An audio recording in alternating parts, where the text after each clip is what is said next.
إن الحمد لله نحمده ونستعينه ونستغفره ونتوب إليه ونعوذ بالله من شرور أنفسنا وسيئات أعمالنا من يهده الله فلا مضل له ومن يضلله فلا هادي له أشهد أن لا إله إلا الله وحده لا شريك له وأشهد أن محمدا عبده ورسوله يا أيها الذين آمنوا اتقوا الله حق تقاته ولا تموتن إلا وأنتم مسلمون يا أيها الناس اتقوا ربكم الذي خلقكم من نفس واحدة وخلق منها زوجها وبث منهما رجالا كثيرا ونساء واتقوا الله الذي تساءلون به والأرحام إن الله كان عليكم رقيبا يا أيها الذين آمنوا اتقوا الله وقولوا قولا سديدا يصلح لكم أعمالكم ويغفر لكم ذنوبكم ومن يطع الله ورسوله فقد فاز فوزا عظيما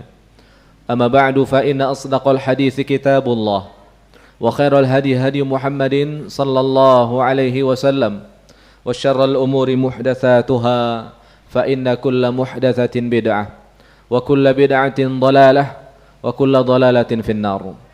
Ma'asyiral muslimin, jemaah Jumat yang semoga senantiasa dirahmati Allah Azza wa Jalla.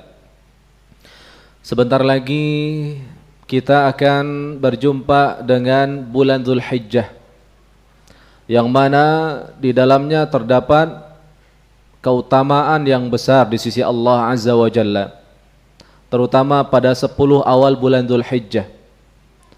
Allah Subhanahu wa taala mengagungkan 10 hari awal bulan Dzulhijjah tersebut, dan Allah Subhanahu wa taala mencintainya dibandingkan dengan hari-hari yang lain, serta Allah Subhanahu wa taala melipat gandakan pahalanya bagi seorang hamba yang beribadah pada 10 awal bulan Dzulhijjah tersebut. Nabi yang mulia sallallahu alaihi wasallam bersabda, "Ma min ayyamin al-'amalu shalih fiha ahabbu ila Allah min hadhihi al-ayyam." أي أيام العشر قالوا يا رسول الله ولا الجهاد في سبيل الله قال ولا الجهاد في سبيل الله إلا رجل خرج بنفسه وماله ثم لم يرجع من ذلك بشيء. Tidak ada hari-hari yang amal soleh di dalamnya lebih dicintai oleh Allah Subhanahu wa taala dibandingkan dengan hari-hari ini. Maksudnya adalah 10 awal bulan Dzulhijjah. Sahabat bertanya, "Wahai Rasulullah, tidak pula dibandingkan dengan jihad di jalan Allah?" Nabi menjawab, "Tidak. Kecuali seseorang yang pergi berjihad dengan membawa jiwa dan hartanya dan tidak kembali satupun. Dia syahid dan hartanya diinfakkan di jalan Allah." Ma'asyiral ikhwah yang dirahmati Allah Subhanahu wa taala, ini menunjukkan agungnya akan 10 awal bulan Dzulhijjah secara khusus. Sekarang kita sudah tidak salah tanggal 25 Dzulqa'dah, 35 hari lagi.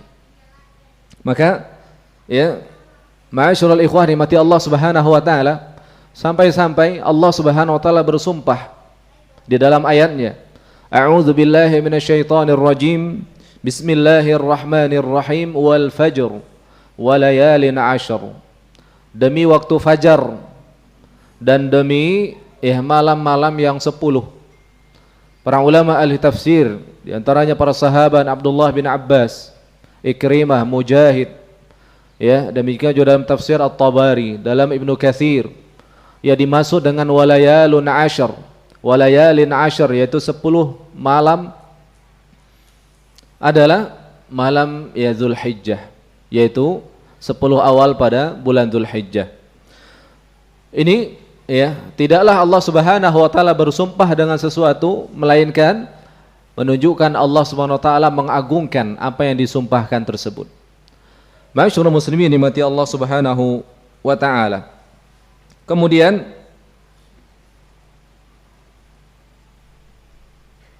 juga Nabi sallallahu alaihi wasallam bersabda, "An Abdullah bin Qartin, 'an Nabi sallallahu alaihi wasallam qala, Inna a'zamal ayyami 'inda Allah tabaraka wa ta'ala yauman nahri thumma yaumul qar." Sesungguhnya hari-hari yang paling agung, yang paling mulia di sisi Allah Subhanahu wa taala adalah Yaumun Nahar. Ya. Yaumun Nahri. Yaitu pada tanggal 10 Dzulhijjah. Tsumma Yaumul Qarr, yaitu pada tanggal 9, kemudian Yaumul Qarr itu pada tanggal 10. Ma'asyiral muslimin nikmati Allah Subhanahu wa taala. Ya, dan banyak keutamaan-keutamaannya dari 10 awal bulan Dzulhijjah ini. Maka ma'asyiral ikhwan nikmati Allah Subhanahu wa taala, apa yang harus kita siapkan dan apa yang harus kita lakukan dalam rangka ya menyambut awal bulan Dzulhijjah ini? Tentunya dengan beribadah kepada Allah Subhanahu wa taala. Maka di antara ibadah yang disebutkan oleh para ulama yang disyariatkan adalah ya di antaranya haji dan umrah. Nabi sallallahu alaihi wasallam bersabda, "Wal hajjul mabrur laisa lahu jazaa'un illal jannah." Haji yang mabrur tidak ada balasannya kecuali surga di sisi Allah Subhanahu wa taala. Dan juga Nabi sallallahu alaihi wasallam bersabda, "Man hajja lillah falam yarfus wa lam yafsuq raja'a ka yaumi waladathu ummuh." Siapa yang berhaji karena Allah Subhanahu wa taala dan dia tidak mengucapkan ucapan-ucapan yang keji dan dia tidak berbuat kefasikan, maka dia akan kembali dalam keadaan seperti yang dilahirkan oleh ibunya. Ini diantaranya. Demikian juga diantara ibadah yang lainnya adalah memperbanyak sujud. Baik itu sholat 5 waktunya, bagi seorang laki-laki wajib untuk sholat berjamaah di masjid. Demikian juga sholat-sholat sunnah yang lainnya. Ya, sholat sunnah rawatib, sholat duha, ya, sholat tahiyatul masjid dan sholat-sholat yang lainnya. Maka hendaknya kita manfaatkan ya untuk meraih mendulang pahala di awal bulan Dzulhijjah ini. Makanya ya Nabi sallallahu alaihi wasallam bersabda, "Alaika bi kathratis sujud lillahi, fa innaka la tasjudu lillahi sajdatan illa rafa'aka Allahu biha darajatan wa hattat 'anka biha khati'atan."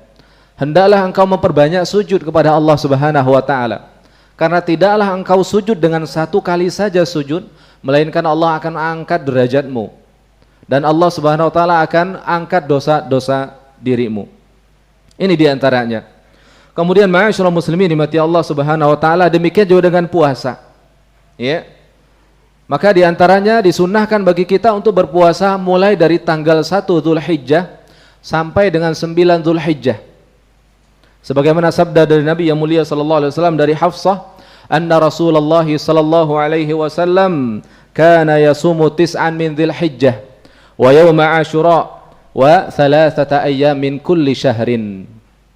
Kata Hafsah radhiyallahu taala anha, dahulu Nabi sallallahu alaihi wasallam itu beliau berpuasa ya 9 hari bulan Dzulhijjah, maksudnya dari tanggal 1 Dzulhijjah sampai tanggal 9. Ya. Demikian juga tanggal 10 Muharram dan setiap 3 hari dalam sebulan. Setiap 3 hari dalam sebulan. Ma'asyiral muslimin dimati Allah Subhanahu wa taala, khususnya pada tanggal 9 ya. Maka hendaknya jangan sampai kita sia-siakan. Telah datang hadisnya secara khusus dari Nabi yang mulia sallallahu alaihi wasallam, "Shiyamu yaumi Arafah ya yukaffiru sanatal madiyah wal baqiyah." Adapun puasa pada hari Arafah yaitu tanggal 9 Dzulhijjah kata beliau, ya, itu akan menghapuskan dosa setahun yang telah berlalu dan setahun yang akan datang. Hadis ini sahih yang diriwayatkan oleh Al-Imam Muslim. Ma'asyiral muslimin dimati Allah Subhanahu wa taala.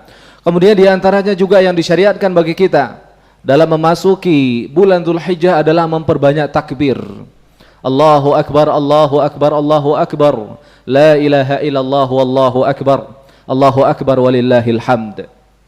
Takbir itu jemaah dimati Allah Subhanahu wa taala terbagi menjadi 2. Ada takbir yang mutlak dan ada takbir yang muqayyad. Apa itu takbir mutlak? Adalah takbir yang dilakukan tanpa ada ketentuan waktu, tempat, ya. Dalam artian kita bisa untuk takbir dimanapun kita berada, kecuali di tempat-tempat yang najis, ya, di WC dan sebagainya.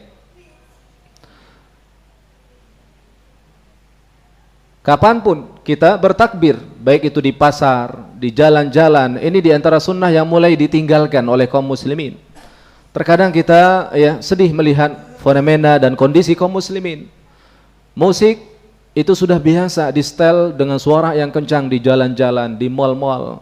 Tapi kalau ada orang yang bertakbir di mal, bertakbir di jalan-jalan, mungkin akan disangka orang gila dan sebagainya. Maka ini sunnah ini kita perlu untuk menyemarakkan kembali. Syiar-syiar Islam ini perlu untuk kita semarakkan kembali untuk menghidupkan sunnah-sunnah Nabi yang mulia sallallahu alaihi wasallam. Dahulu Ibnu Umar dan Abu Hurairah keluar pada 10 awal bulan Zulhijjah, mereka menuju ke pasar, ke jalan-jalan, mereka bertakbir. Allahu Akbar dengan suara yang lantang. Ketika kaum muslimin melihat mereka berdua bertakbir, maka mereka juga ikut bertakbir, bersama-sama mengikuti takbirnya mereka. Ma'asyiral muslimin dimati Allah Subhanahu wa taala. Adapun yang kedua adalah takbir muqayyad. Yang dimaksud dengan takbir muqayyad adalah takbir yang dilakukan mulai dari tanggal 9 Zulhijjah pada hari Arafah, khususnya bagi kaum muslimin yang tidak berhaji tentunya, maka dia melakukan takbir setelah subuh di setiap salat 5 waktu.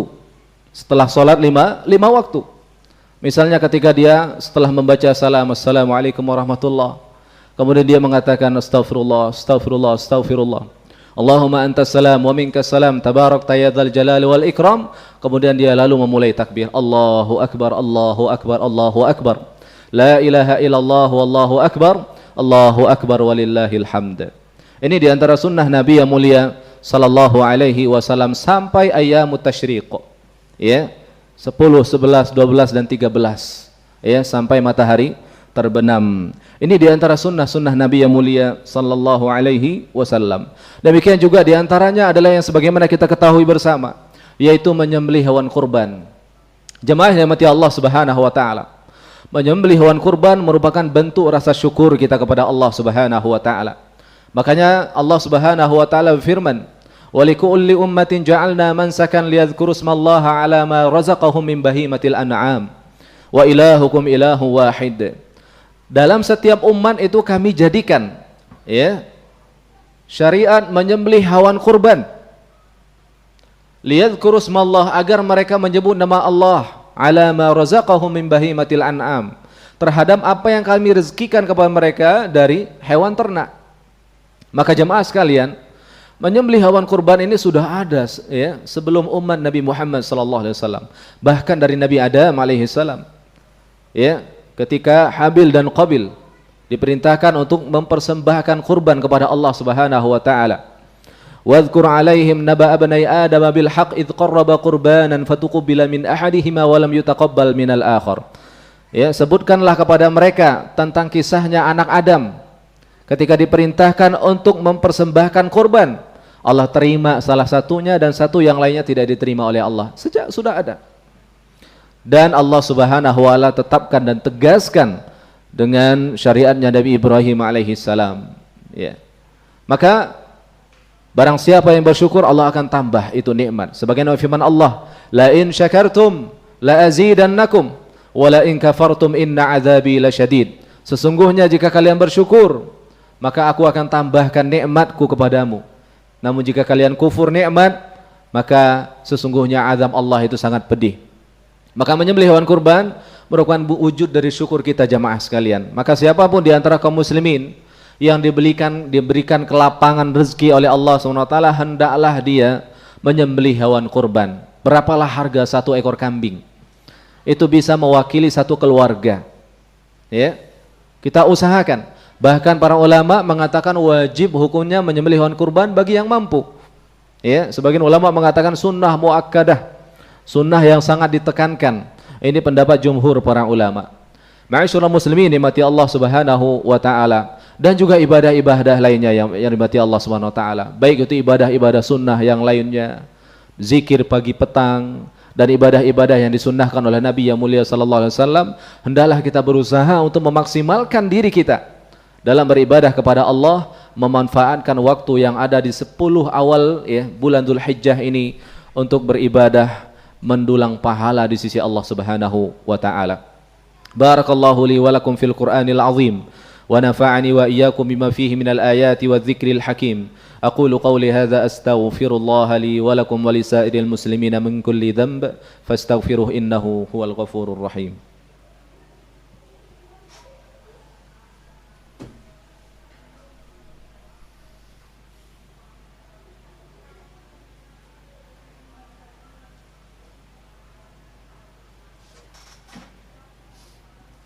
Alhamdulillah wassalatu wassalamu ala Rasulillah wa ala alihi wa ashabihi wa man walah amma ba'd.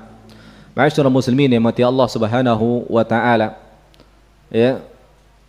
Diingatkan kepada para jamaah yang ingin menyembelih hewan kurban akan firman Allah Subhanahu wa taala. Allah Subhanahu wa taala mengatakan, "La yanalallaha luhumuha wala dima'uha walakin yanaluhu taqwa minkum." Sesungguhnya daging hewan kurban itu dan darahnya itu tidak akan sampai kepada Allah Subhanahu wa taala. Tetapi yang sampai itu apa? Taqwa minkum, yaitu ketakwaan dari kita jamaah sekalian. Maka hendaklah bagi para jamaah yang menyembelih hewan kurban bertakwa kepada Allah Subhanahu wa taala. Apa itu takwa? Melaksanakan perintah Allah dan menjauhi larangan Allah. Kita laksanakan perintah menyembelih hewan kurban ini disertai dengan ikhlas karena Allah Subhanahu wa taala, mengharapkan pahala di sisi Allah. Kemudian mengikuti tuntunan Nabi yang mulia sallallahu alaihi wasallam tentang penyembelihan hewan kurban, pembagian dagingnya dan sebagainya. Demikian juga hendaknya bagi kaum muslimin yang dia berniat, yang sudah berniat untuk menyembelih hewan kurban agar tidak memotong rambutnya dan kukunya. Ya, sebagaimana sabda Nabi yang mulia sallallahu alaihi wasallam, "Idza ra'aitum hilala dzil hijjah wa arada ahadukum an yudhhiya fala yumsikanna an sya'rihi wa adfarihi."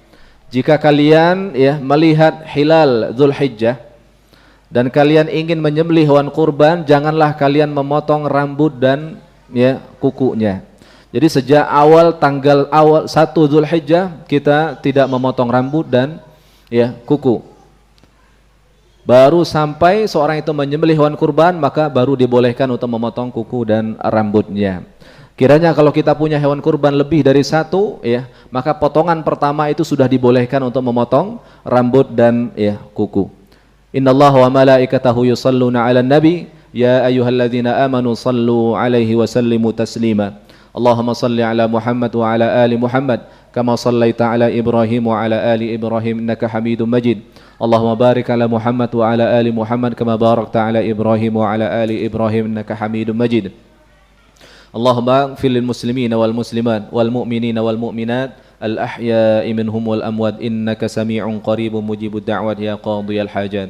Rabbana zalamna anfusana wa illam taghfir lana wa tarhamna lanakunanna minal khasirin. Allahumma inna nas'alukal huda wat tuqa wal afafa wal ghina.